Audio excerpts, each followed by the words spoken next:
Good morning, everybody. Appreciate everybody being here on this fine, warm morning. At this time, I'd like to call this meeting to order. Clerk Barger, if you will, please call the roll.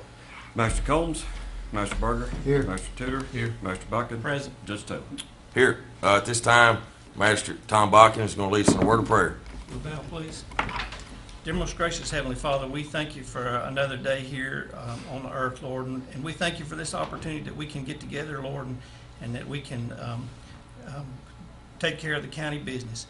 Dear Lord, as we look over our agendas today and as we go through the county business, dear Heavenly Father, I ask you just to weigh on our hearts, Lord, and give us wisdom that we might do the things that would bring honor and glory to you. Dear Heavenly Father, I also ask that as we're doing our business today, that we're doing it in a free country, and I ask you to never let us forget, dear Heavenly Father, that somewhere today that there's an American soldier, sailor, airman, marine, all around this world, in every country on the face of this earth that gives us that privilege. And dear Heavenly Father, I just ask blessings for them today. Be with our law enforcement and our first responders, dear Heavenly Father, wherever they may be on this day. And these things we ask and pray in Jesus' name. Amen. Amen. Thanks. Sheriff, if you will. I pledge allegiance to the flag of the United States of America and to the republic for which it stands, one nation, under God, indivisible, with liberty and justice for all. Please be seated. Thank you, Sheriff.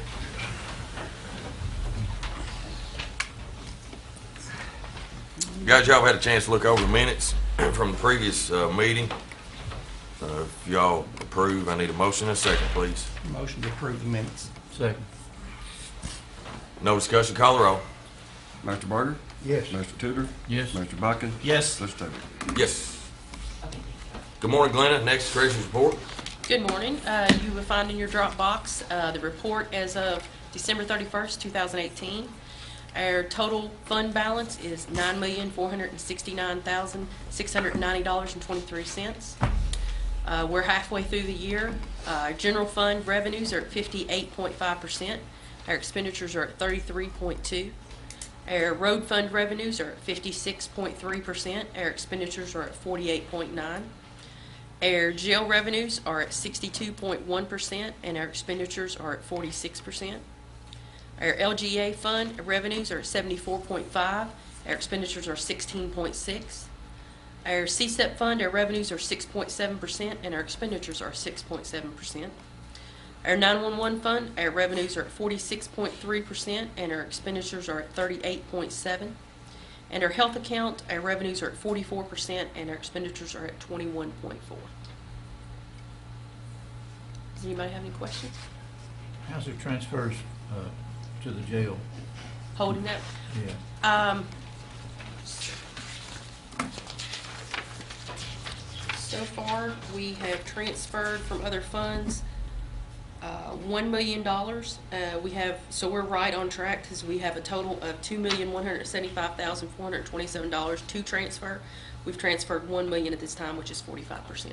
And we're halfway through fiscal year. Yeah. So we're a little less than half. Mm-hmm. Yeah. Yeah, everything is on target, right? Yes. We're doing good on our revenues versus expenditures everywhere. So. Yep, we're right on track. Any questions, guys? Thanks, Glenn. You're welcome. Thank you.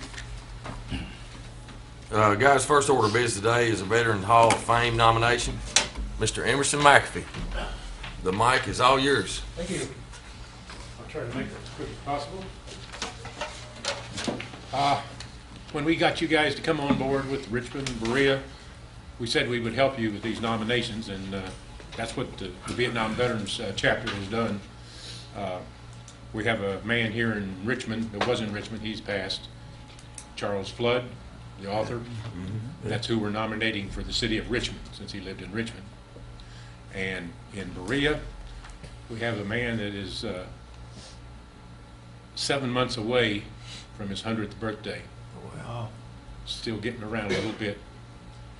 His name is Ches Elkin. I'm sure a few of you know who that is. I've been visiting him every 3 weeks since the 1st of August, which was right about his birthday. So he's got 7 months to go to reach 100. I was going to wait. I said, no, I'm just not going to wait. You never know what's going to happen when they're 99 years old. So he's who we're nominating for Berea. You guys got stuck. I'll give you one guess who's going to be nominated. Yeah. I've got a treasurer in the Vietnam Veterans chapter. He took over also a second job, the secretary, when our secretary moved to North Carolina. So he's doing both jobs. And about a month ago, he came up to me during the meeting and said, can you give me information on what you did in the military, and what you're doing in the community? And I said, what for? Naturally, he told me, he says, I'm planning on nominating you for this award. So it worked out. We got 3 people. I think these 2 guys are a little more famous than I am, but I guess I do enough work in the community that he thought I deserved it. Some of you may think that way and some may not. A little bit about Mr. Flood.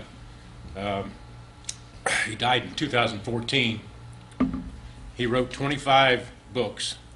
He started out writing fiction, and then he went straight into nonfiction, mainly about veterans, wars, and the people like Lincoln, Grant, Lee, etc. He's got books about all those guys. But the big thing on him is he went in the Army. I think he was drafted. He only spent 160 days in the Army, and they gave him an honorable discharge. So I checked with his wife to find out what caused this. She said he had a birth defect. When he was born, they used forceps to pull him out, and something they did to him. He could not withstand carrying these heavy packs like most soldiers have to do. So they just gave him an honorable discharge, and he was gone in 160 days, but he was in. In the 60s, he was a correspondent. He went back to Vietnam for a year, and they put him in an Army unit to start with. He was embedded with them, done the same things they did, seen the same things, and all this time he was taking notes on everything that happened for this whole year. Later on, he was put in an Air Force group. They were dropping napalm, which was one of the worst things you can do over there, I guess. And he was documenting all this. And then he got back to the States after his year, and he wrote a book called War of the Innocents. Some may have read that, seen the name somewhere, but it was about his year in Vietnam. I'm considering that year part of his military time. He was in during the Korean War for that 160 days, but he went back to Vietnam. But then all the other things and all the honors he was given for his writing, I think it puts him right up there, and I think they have a real good chance. I'd say 95% chance of him being selected. I'm not going to rate everybody. Mr. Chester Elkin, he was born in 1919. He was drafted. He was 22, I believe, at the time, and went in, got his basic, got aircraft mechanic training. He was actually in the Army Air Corps. He has a discharge from the Army after, I believe it was 10 years after he went in the first time. He also got a discharge from the U.S. Air Force, since he was part of the Air Corps and transitioned. He got out in 16, he got out in 46. The Air Force came into being in 1947, so he got out just before the Air Force came in, but he has both discharges. He was sent to Ejima, which is one of the islands in the Okinawa chain there, and he was actually there, and he was somewhat in charge of accepting the Japanese planes and the pilots as they flew them in to surrender. These planes all had to be painted white with green crosses on the fuselage and on the wings. Some were done completely, some they must have run out of white paint because they painted over the 0 on the fuselage with white and then put the green cross on that, but the rest of the plane had not been painted. But that was to indicate they were surrendering their plane. The significant thing that happened there while he was there is they flew in these 2 bombers that they were nicknamed Betties, B-E-T-T-Y. That's what they call the Japanese bombers, loaded with the high-ranking officials coming in from Tokyo to Ijima. They landed, got off, and were directed directly onto C-54s that took them straight to Manila, where Douglas MacArthur was waiting for them to work out the surrender deal there. So he was part of that surrender thing. I think that's pretty good to get him in the door there, even though it's not in the community. But anybody that knows Chess Elkin knows what he's done over there in the Berea area. He was born in Wollaston. He drove the first school bus out in that area. I don't know whether it was Madison County or just in the area where he was going to school at 17. He was the bus driver. He was always wanting to volunteer, do things for the community. Of course, I believe his dad left him a little money, and he sort of exploded that, I believe. He may still be a millionaire, I don't know. He owned all that property at exit 76 there. He put the first gas station in right there in the parking lot where Cracker Barrel now sits. On the strip in 25, he put in pretty sure it's the first drive-in restaurant, Elkin's Drive-In. I came in here in 1963, so he and I, from that point on, know a lot of people and things that happened during that time. I remember going in there and eating several times in his restaurant, pulling in. He had a trailer park there right near it. He was part owner at one time in Renfro Valley. He was the county game warden. I don't know how many years, but he was there for a while. My mother-in-law had stories she could tell about that, and coming down Red Lick. But he's, well, basically there at that exit 76, he used to own the land where starts off with the Speedway, the Amish store, the bank and the church, and then on the other side, he had some input into getting Prince Royal Drive coming off of Chestnut there down into where the motel is. He just had a lot of influence there, and it may have been just because he had the money to do it. But he was helping the community grow. He sort of made that exit at 76 grow. That's enough about those 2. You're new to the board, and most of them know me, what I've done. I'm the president of the Vietnam Veterans Chapter. I was involved in 6 Welcome Home veteran celebrations we had out at Battlefield Park, at the depot, and at the fairgrounds. All kinds of things that I'm involved in. I'm now sticking my nose in this Kentucky Veterans Hall of Fame thing, and I have been appointed the area representative for 9 counties surrounding Madison. Our leader up there that founded this thing has got it's prostate cancer, and prognosis is not real great for him. So he's gone and appointed 2 or 3 people for different areas of the state, try to keep this thing going along smoothly as long as he can. He doesn't really know when or where, but it's probably going to get him one of these days. I'm doing my best to try to get out past Madison County now, and I'll just go right into the next item. The parking signs. They're trying to raise money for these parking signs to help them make this Kentucky Veterans Hall of Fame thing continue. These signs are $50. If you buy 2 or more, they're $35 a piece. I just sold last week 20 of them to the Madison County School District, so you'll probably be seeing one of these signs in most of the schools here very shortly. I had 36 signs sold to Scott County before, about a month ago, and somebody bypassed the guy in maintenance up there that was working with me to get these signs, and they got probably a cheaper sign somewhere, but he got bypassed and he told me he had to cancel the order. I'm going to go to the counties around us. I'm going to their council meetings, try to sell them on joining this $100, get the sign to put up for their cities. Even Mount Vernon, I think, is big enough to do one. Go to other places, try to sell a lot of these signs. I've got 2 dozen in my truck, and I've got this one.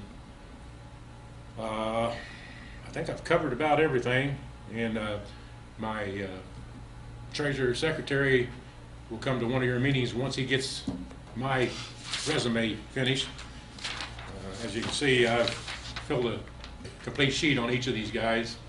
I'm not sure what he's going to do, but as soon as he gets it done, we'll come back in and he'll give you a little rundown on that. I think that's about it. If you've got any questions, I'll answer them. So if somebody would like to have one of the signs, Emerson, how do they contact you? Contact me. I'm in the phone book, but my number is 986-4362.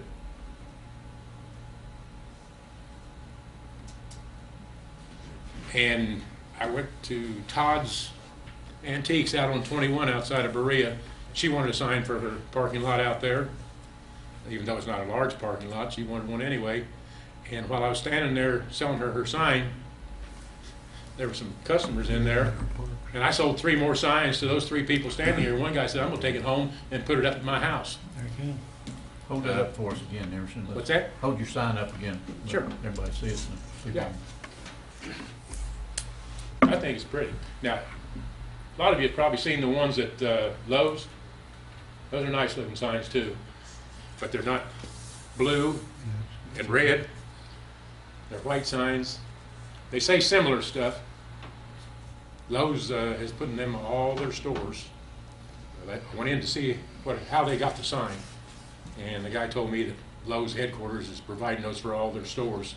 I thought the guy that sold them to Scott County had made it down here and sold them to Lowe's, but the ones he's selling is similar to the ones at Lowe's, I believe. Nice signs. And these are available to anybody. If you just want one, put it on the wall in your bedroom or anywhere. We appreciate anybody that wants one. Thanks, Emerson. Thank you very much. Appreciate what you do. So I would like to say just one more thing. Sure. And this, Emerson, is to you. We have some very good nominees this year for the Veterans Hall of Fame. And I would just also like to just add that I wouldn't sidestep your service. You were in one of the worst wars that there possibly be. Folks saw things in Vietnam, our soldiers and sailors, airmen, Marines, they saw things over there that you can't get out of your head. And at a time when military service was not that popular. So we thank you for your service. We thank all of you for your support. For your information, this last year, we lost 4 members of our Vietnam Veterans chapter out here. It's just our age. And it gets me down, and I have to find other things to sort of bring me back up and get me out of that hole that it's putting me in. I just hate to see it. Several people, that come to all of our meetings and then they're not here with us anymore. Yeah, Well, we certainly appreciate you and your service. Thank you. Thank you. 100%. Appreciate you, Emerson. I'll be in touch. Next, we're gonna have a jail update by our new jailer, Steve Tussell. Good morning, buddy. Morning. Thank you, Judge. Glad you're here. Me too. Hello to all the court. Really excited and anxious and proud to be a part of this, of the county family. This will be extremely brief, mostly because I've only been around a couple of weeks, and quite honestly, I don't have my arms around this thing yet. My intention is probably about once a month is to give you a pretty comprehensive overview of jail operations. So the next one will probably be a little more long-winded. Today will be fairly brief. Our count today, this morning, is 404. That's actually down a little from the last couple of weeks. That'll go back up. Today is video court. Tomorrow's a couple of different courts going on, so those numbers will go back up. We've got 37 currently on home incarceration. and we have 7 out in other counties for various reasons. So our total count's 448. And that fluctuates some. Actually, in the last couple of weeks since I've been on board, that number's been as high as 480. So it's, depending on the court dockets, that's going to fluctuate 20, 30 people. Average stay right now in our jail is 19 days. And that's actually up significantly from a year ago. Not really sure why. I'm trying to get my fingers on all of these so I can kind of get a picture of what's going on and why. Yes, Steve, sir. if you don't mind, real quick, the average stay of 19 days, does that include the state inmates that we're Yes. holding? It does Yeah. include them. Okay. Yeah. Okay. And right now our state inmates is at 45. That'll go back up this week also. Our target number to meet our line item budget is 50. Okay. So I don't want to get much under that, Yeah. without making some other concessions. Yeah. Good. Okay. Our staffing, currently we have 35 full-time positions, 7 part-time. Only of the part-times, really only about 3 of those are somewhat active. We currently have 3 vacancies. Probably we'll have another vacancy maybe later today. And what I intend to do as soon as I can fill those is to put at least 1 more deputy on each shift. Basically, we've got 4 12-hour shifts, and right now we've got 6 deputies on those. That gives us a ratio of about 70 to 1 inmate to staff. And if I add 1 deputy to that, I'll decrease that down to 60 to 1, which is much more manageable in the jail world. And somewhere down the road, actually, I'd love to get that number in the 50s, but right now I'd be tickled to death with 60 to 1. Okay. Those are 12-hour shifts. They've been doing 12-hour shifts, I understand, for a couple of years. I'm going to crunch the numbers on 12-hour shifts, 10-hour shifts, 8-hour shifts. I just want to see the difference. I just haven't had the time to do that yet. Obviously, we lose a lot of staff for a lot of different reasons every single day. We have medical escorts, we have booking and discharge, we have sick leave, we have transfers to other facilities that we have to man. The sheriff does a lot of that for us also. But, just 1 officer down, and it really, really makes a difference, especially when you only have 6 on the floor. You take that down to 5, it makes a critical difference. Our budgets, as Glenna told you earlier, we are on track right now, barring no big expenditures of some kind. We did have an HVAC problem over the weekend. Sunday, we lost part of our heating system that services the female cell. We have 4 big female cells. We lost 2 of those, and we actually put some space heaters in. And we have a company coming in today to evaluate and see what's wrong and what we need to do to get that up and going. But other than things like that, we are on track to stay within our budget. Building and grounds. Obviously, the building is about 30 years old, and it's not a typical usage building. This building gets used 24 hours a day extensively by a lot of people that really don't want to be there. So the wear and tear on that building is much more than any other building you could possibly imagine. 30 years is a very old jail in the jail world, really is. But with that said, it's really not that bad, and I'm having some people do some evaluations for me. Biggest problem right now seems like is that the plumbing is absolutely deteriorating. I don't know why, if the building is settled and it's mashing the plumbing. I'm having all of that scoped out and a plan of action so that I can present that to you and tell you what we need to do. Honestly, right this minute, I don't know, except that we have stocked up toilets and showers daily, several a day.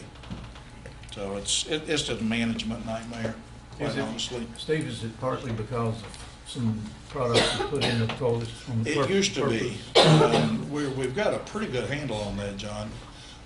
They're only issued X amount of things, and those are inventoried daily. For 1 blanket and 1 sheet and 1 pillow and yada, yada, yada. And those things are fairly well controlled. Okay. Some things I want to talk about it that are probably sometime maybe next month is some options, and I have a lot of things going on, and I want to bring you some information. I don't want to just be the bearer of bad news. When we have an issue and a concern, I want to bring you some solutions to it. That's my job, I feel like, as your jailer. And one of the first things I want to do is bring you some options for temporary housing. We are at max capacity. Right now, when we book an inmate, I'm sending an inmate somewhere. 400, in my opinion. I welcome any and all of you to come to the jail and take a look, but right now we're stepping on inmates. We are absolutely at max capacity. And if I book in 10 inmates today, I'm going to try to ship 10 tomorrow somewhere. Okay, just so you kind of get a picture of what's going on and why. But please stop by and take a look. I'd be glad to take you a tour of the facility. But with that said, I want to give you some options for temporary housing. What can we do? What would it cost us? And also I want to resurrect and then get with you guys about whoever we talk to and however we go about it, and I'd be glad to lead it and facilitate it, but we need to start talking again about a new jail. Any questions about the jail and operations and counts and monies and staffing and anything from anybody? Okay, thank you very much. Thanks, Steve. Appreciate it a lot. Thanks, Steve. Yeah, it was great. Good update. And look forward to more of those. You bet. Guys, next, the CSEP fire alarm proposal that's on the agenda, that really ended up not needing to be on the agenda. This is for a maintenance agreement on our fire alarm systems, and it's not something that's required to court. When it was put on the agenda, we really didn't know. So, anyway, fair enough, Dustin? You bet. Yep. So moving on to the rescue squad affiliation agreement. Guys, this agreement that we did last year is up until January the 31st, and we would like just to extend that for another month for us to sit down with the rescue squad, with our counselor, with the chief, and just make sure that that agreement is good with everybody.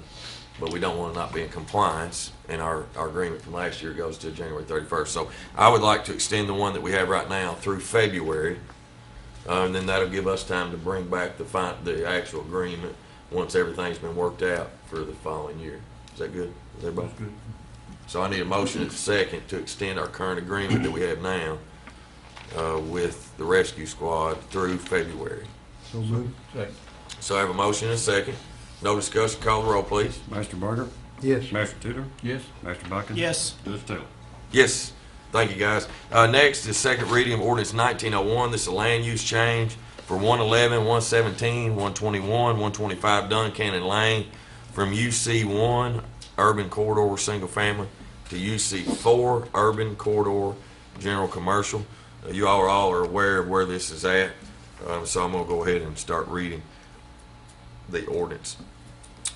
An ordinance on the Madison County Fiscal Court, Kentucky, approving the zone change of 111, 117, 121, and 125 Duncannon Lane, Richmond, Kentucky, and authorizing the amendment of the official zoning map of Madison County, Kentucky.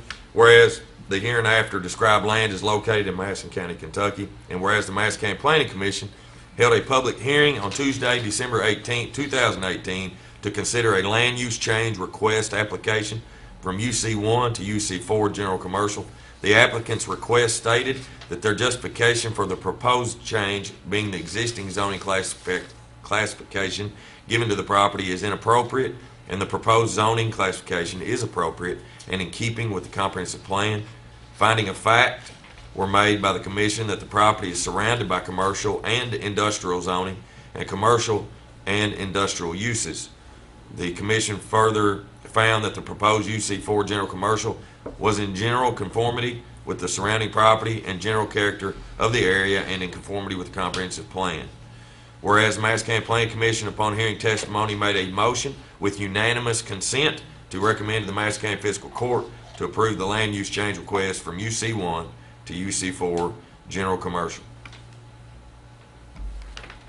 Judge, this property out there, it's basically commercial all in an area, there might be a few residents. There was nobody contending the change here, and the Planning and Zoning Commission recommended that we approve the first reading. So I make a motion, we approve the zone change for 1901 Duncan Lane.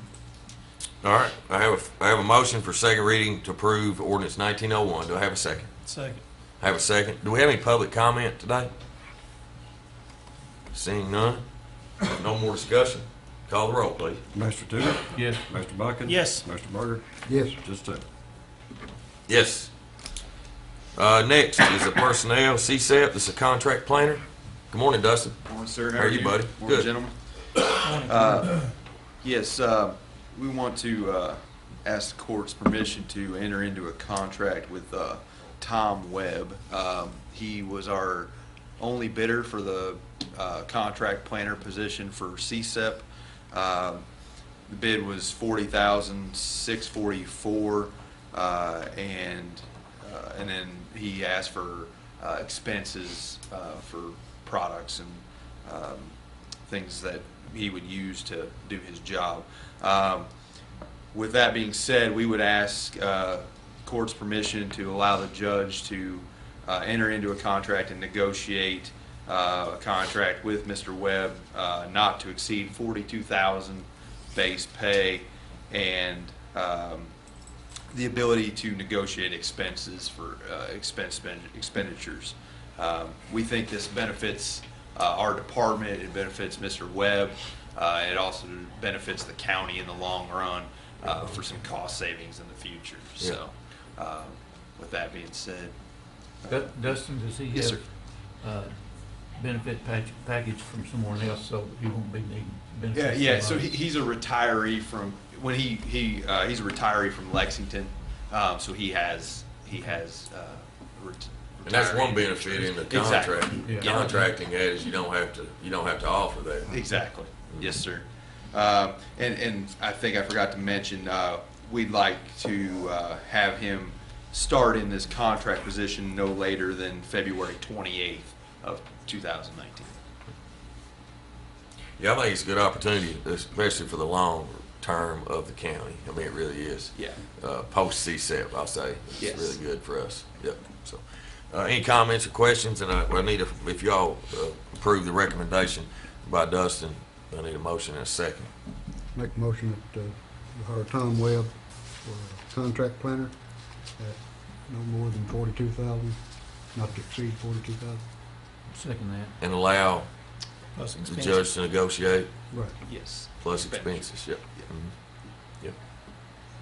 And I might also make the point that this is CSEP funding, it's not Correct. not county funding. Yes, thank Okay. you. Mhm. That absolutely, It is. that is correct. Now, it is CSEP funding. Yes. Post would be county funding. County funding. Yeah, so that's what's good about it. Yep. So everybody's good on the motion. Our minutes taker, you good? Counselor, we good with that motion? And second? Do I have a second? I second. Do you have a second? Mhm. All right, no discussion, call the roll. Can I Mr. ask a Bucket? question? Oh, Hold sorry. on. I'd like to ask a question first. On the, so Mr. Webb, I'm assuming that he meets all your qualifications that you put in your description? Yes, sir. right? That's what I'm looking Absolutely. at. Yes, sir. Okay, good Yep. deal. Good description. Thanks, Tom. All right, proceed. Mr. Bucket? Yes. Mr. Berger? Yes. Mr. Tudor? Yes. Judge Taylor? Yes, Thank you all. thanks, buddy, appreciate it. All right. Next is a first reading of ordinance 1902. This is a vehicle emergency requirements for constables. Guys, we've had a few issues of just really more than anything of understanding, constables understanding, us understanding the do's and don'ts. And I feel like that this ordinance is going to clean up and it's going to allow everybody that's involved to be on the same page and understand what the requirements are. This is an ordinance that allows individuals that are constables to have blue lights if they qualify, and they would come. So I'm going to read it just so everybody's on the same page and everybody understands it. Whereas the Kentucky Revised Statute, specifically KRS 189.950, provide fiscal courts the ability to approve the use of blue lights and sirens by duly elected constables. And whereas the Madison Fiscal Court has considered certain criteria and now desires to set forth the requirements necessary for a constable to receive said approval for the use of blue lights and sirens. Now therefore be it ordained by the Fiscal Court of the County of Madison, Commonwealth of Kentucky, as follows. Section 1. Constables who apply for the approval of the use of blue lights and sirens must meet the following criteria. The constable must provide his or her own vehicle, and it must be clearly marked and identified as constable on both sides and rear of vehicle. Letters must be a minimum of 6 inches in height and contrasting colors to the vehicle. Reflective 6-inch letters are strongly encouraged. Any other markings must be approved by the Madison Fiscal Court. The constable must provide proof of having at least 4 years of street experience in law enforcement with a recognized law enforcement agency, or at least 4 years of active duty as a military police officer in one of the military branches, all within a previous 10-year period of his or her first term in office. In addition, the constable must have separated from the previous agency in good standing. As an alternative to the 4-year requirement mentioned above, a recommendation from the Madison County Sheriff may be deemed acceptable by the court. The constable must be in proper attire when conducting business in official capacity. The constable shall not collect civil debts in his or her official capacity. The constable must carry a minimum of $1 million vehicle liability coverage with proof to be provided annually.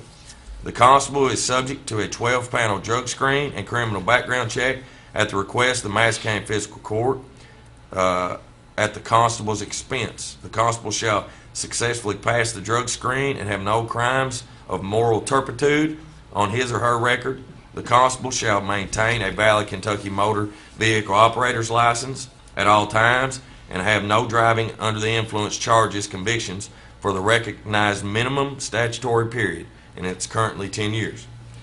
On or before January 1st of each year, the constable, unless newly elected, shall appear before the Madison Fiscal Court to present proof of additional training, operator's license requirements, insurance documentation, and to request authorization for the use of emergency equipment as recognized under KRS 189.9506 to the next year.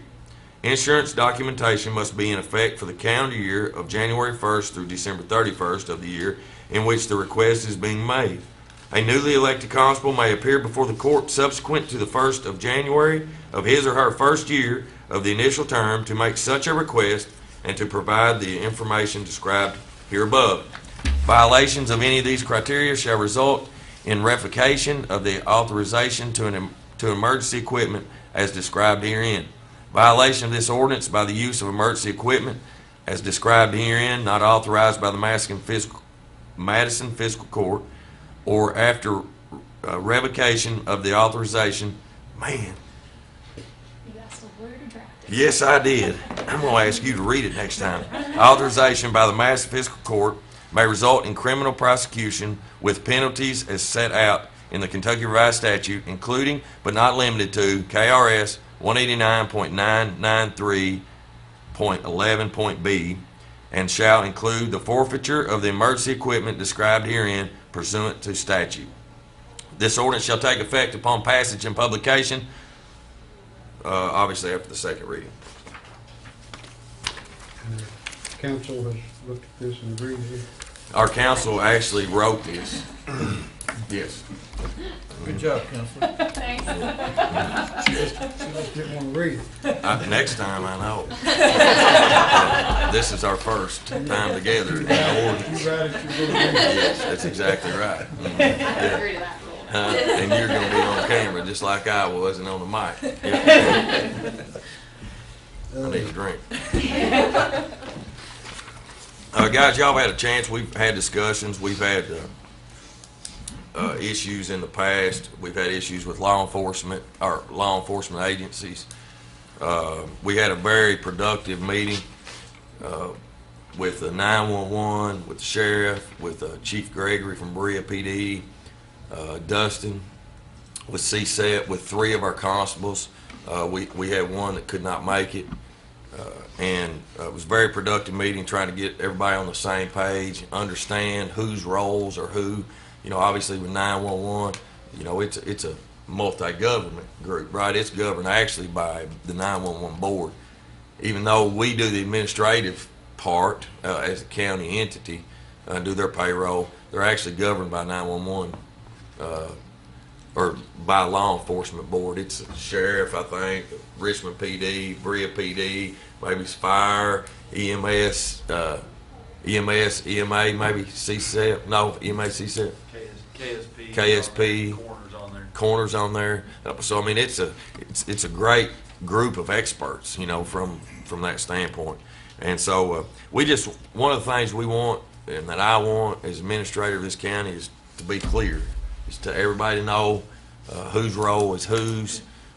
And I don't mind being blamed for things as long as it's under my control. And some things aren't under my control, which are perceived they are. And so this spells this out for this, that we've had issues with. We've got some new constables that had questioned blue lights. And so I think this really spells it out, what the statute, what Kentucky Right statute says, and then what we're going to require as a county. So if you all approve the first reading of ordinance 1902, I need a motion and a second. So moved. I have a motion. Do I have a second? Second. Do we have any discussion? Judges and guidelines that's set by the KRS, and it keeps the constables educated and aware of their responsibilities, along with keeping the liability down for the county, and puts everybody on the same page. And I think everybody needs to know and needs to have proper training before they go out on the job and try to perform the job and duties. So Agreed. I'm all for this ordinance. Yeah, I think we've invested a lot of money in our sheriff's department. That is very much, there's high expectations with our sheriff and the deputies. He sets a high standard for what he expects, and I think those guys deliver every day, or we wouldn't invest into a unit like that they have. So Anytime you're doing law enforcement, you have to have specific training for the duty that you're performing. Yep. And updating that training yearly, that you're on the same page with the other law enforcement agencies. right. So, Judge, it might be worth noting that this has been passed in other counties. Mm-hmm. Yes, it has. Part of this was actually drafted already by Scott County. This is a Scott County ordinance, part of it. Now our counselor has put her experience and stuff into it as well. So some of the things we requested.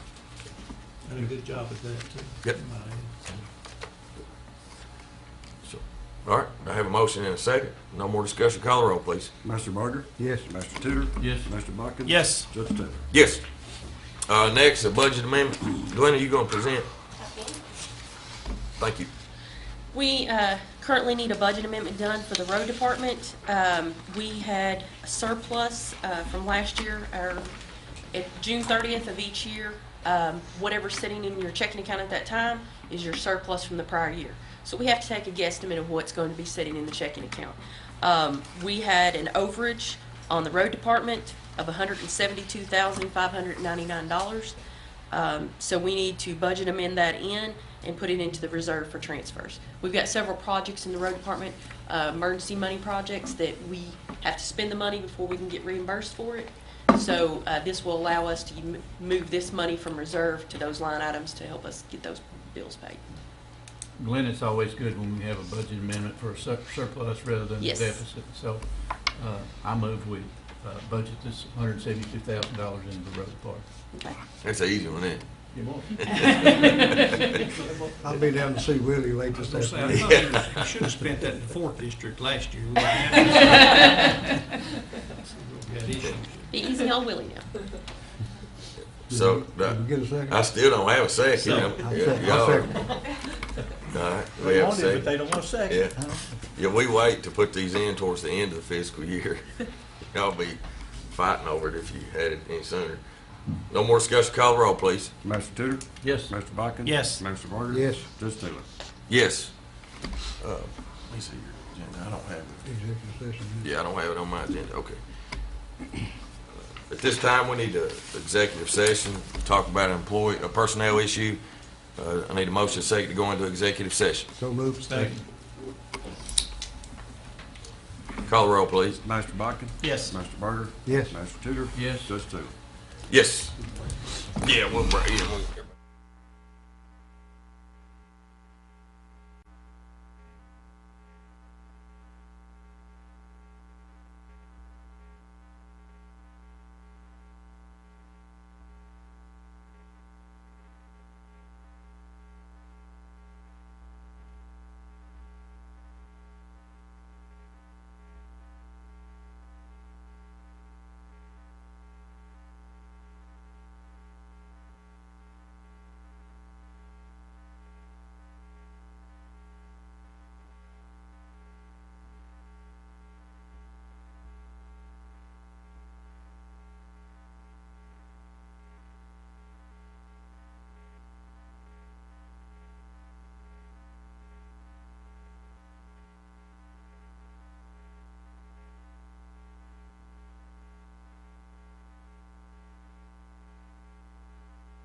Call the roll, please. Master Barger?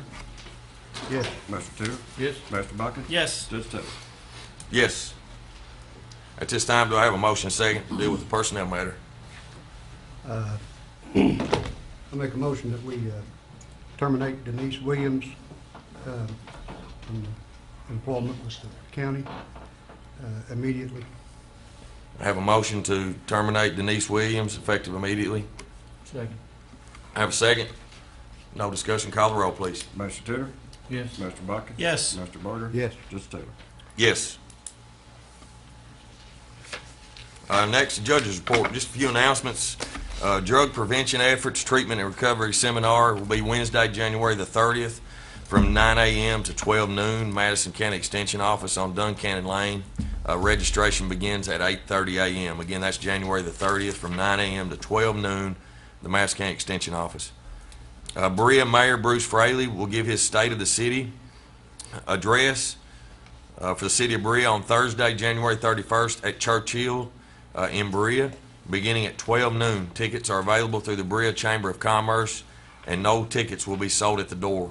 I would encourage anybody that is interested to go to that. Bruce is going to do an outstanding job as mayor for the city of Berea.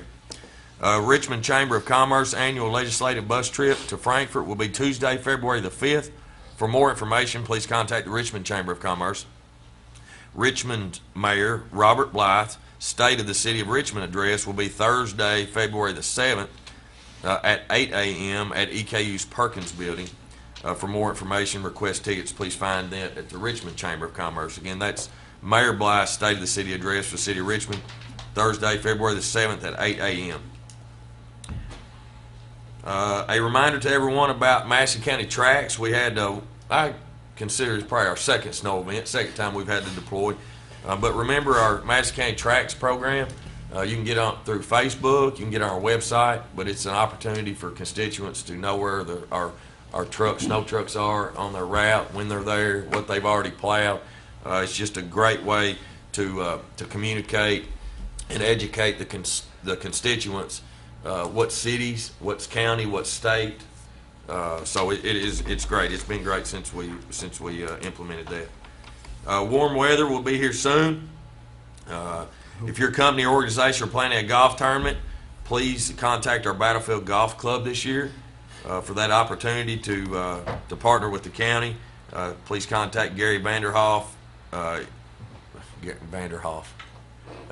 Vanderhoff. If you want to set something up, 624-8005. Thank you all very much. Next, comments from department heads. Will y'all stop, please? Jeez. Turn the camera to all them right now, Chris. No department heads, magistrates. Tom. I just have one thing, Judge, and that's with the snow and the bad weather coming and going and more frequently now for the next month or two. One of the issues that's come up again, as it does every single year, but it's just a reminder more than anything, is the safety for not only our people, but for also our residents as well. You know, when you hear snow's coming, if you can, get your vehicle off the road. If you live down in the subdivision, if you can park in your drive, please park in your drive. because no snow plows come through there. I mean, they're gonna push it up on your car. You're not gonna like that. But when you, especially in cul-de-sacs, they can't turn the trucks around if you're parked out in cul-de-sacs. So we're just asking you to please think about the safety of our drivers and your personal property, and try to get your vehicles out of the way when you know bad weather's coming, and we'd sure appreciate that. That's it for me, Judge. Thanks, Tom. John? I just want to once again welcome our county attorney, Jenny Hagan, and our jailer, Steve Tussey, on board. Thank you, Look forward to working with those guys. A little mention of safety. I see Tim sitting back there in the corner. This cold weather, people are using a little extra heat. They're using space heaters.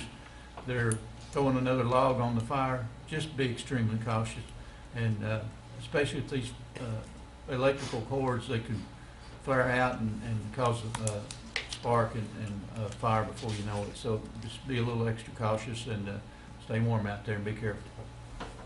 Thanks, John. Rod? Well, a little over 4 years ago, we used pushing a lot of snow about this time. It's a pretty tough time for the judge when he first come in. We've had a little better this year, but we're nowhere near finished yet. I mean, we could have snow come in that take us a day or two to handle. But appreciate the road department for what they've done. Have noticed a few potholes, but I think we'll have to wait and patch them when the weather gets a little better. And patch them now, usually they'll pop right back out. The signs, the veteran signs, I don't think there'd be anything wrong with me doing it, but I'd like to purchase 2 of those signs to put out at Whitehall Park, if that's okay. I think it's a great idea, and I think those signs need to be at all of our parks and areas where people can go out and walk and enjoy themselves for a while, and I think that's just something that needs to be there. I hadn't thought anything about it till he brought it this morning, but I've never seen a sign out there for even for a handicap. I don't know if there is, but I guess there is. Yeah, there's handicap. Okay. Yeah, we won't have anything But for I'd veterans. like to purchase 2 of them and have them put at the park. Okay. That's all I got, Judge. Thanks, buddy. Appreciate it. Ken? No, sir. No, anything. Jenny? Sheriff? You already had your time, didn't you? Comments from the audience? Anybody? Seeing none, I need a motion to pay the claims and approve the transfers. So moved. Second. Have a motion and a second. Call the roll, please. Master Bucket? Yes. Master Barger? Yes. Master Tudor? Yes. Just Taylor? Yes. Next meeting will be February the 12th, 2019. Again, that's February the 12th, 2019, and that will be here in Richmond. I need a motion and a second to adjourn. So moved. Second. Call the roll, please. Master Barger? Yes. Master Tudor? Yes. Master Bucket? Yes. Just Taylor? Yes. You guys know something?